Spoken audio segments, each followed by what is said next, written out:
I did my presentation on the documentary The Adventure of English, episodes 3 and 4.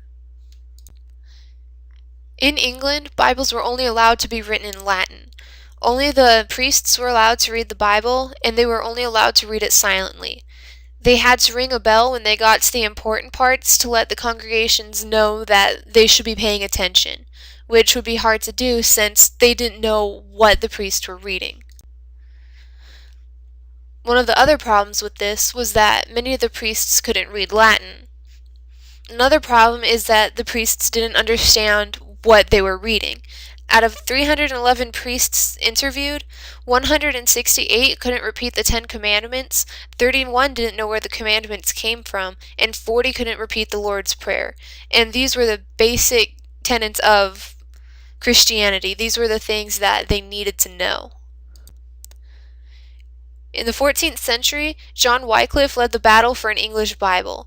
He was declared a heretic for wanting everyone to have a Bible they could read and understand. The church didn't want this because it would take away from their power. So many people began to translate the Bible into English secretly, handwriting them in the middle of the night. There were a few issues with the English language. It wasn't very popular around the world. The more popular languages were Portuguese, Spanish, or French. The English language had words from other languages from when England was invaded, or they would take words that sounded more proper. There were many dialects of English as well, and different pronunciations and spelling within these dialects. So church could be church, kirk, church, churg, or church. Henry V wanted a common language that all English people could understand, so the Chancery were tasked with creating an official English language. They had to come up with the spelling and pronunciation for every English word. So this changed a lot of the ways that words were pronounced.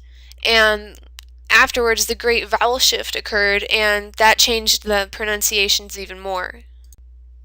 William Tyndale translated the Bible to English from the original Hebrew and Greek, which was different from the rest of the people translating the Bible because they were using the Latin Bible. He would burn his old translations for money from the church and would use this money to print better versions of his Bible. His translations were popular because of their simple words and small size. After Henry VIII separated from the Roman Catholic Church, he realized that he needed an English Bible. He couldn't use the Latin one that the Roman Catholic Church used if he was going to have his own Church of England. So he allowed English Bibles to be printed. King James wanted to have one true version of the Bible, so he used older language to sound more authoritative in his version. It was a Bible that was written to be spoken. It was meant to be preached. So why does this all matter? It took power away from the church. People could make their own decisions about the message of the Bible. And after that, they realized they could make their own decisions in the rest of their lives as well. It also proved that even back then, the spread of information couldn't be stopped when people are determined. As England's reach grew, so did its language. English has words from over 50 different languages.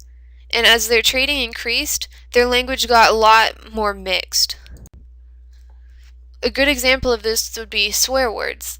Most swear words were foreign words sailors learned on their journeys, a lot of them being French, so that's where the sayings, "pardon my French," or "they curse like a sailor" came from. The inkhorn controversy happened when Latin started making a comeback in the English language. In scholarly circles, they started using Latin for medical terms and other important terms. It sounded more intelligent, and it added a lot of words to the English language. But a lot of people were against this because they wanted to stick to their heritage by using Anglo-Saxon words. So some people, like Sir John Cheek, came up with words to replace the Latin ones.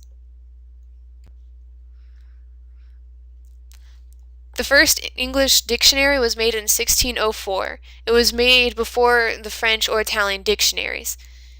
Half of the English people by 1600 had some form of literacy. and the English language had lots of descriptive words. English was a popular language for poetry because it had multiple words for the same meaning.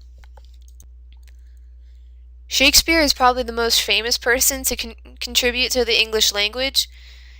He used a mixture of simple and complicated words to captivate his audience.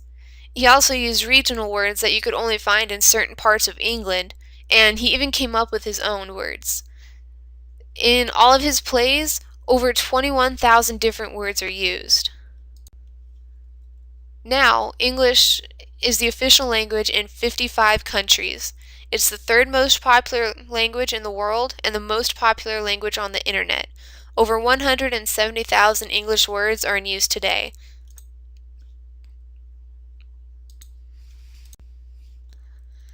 The reliability of this source, well, this documentary was made by English people about the English language, so there is a bit of a potential for bias, but the information from the film matched a lot of the other sources that I found, and these are the sources.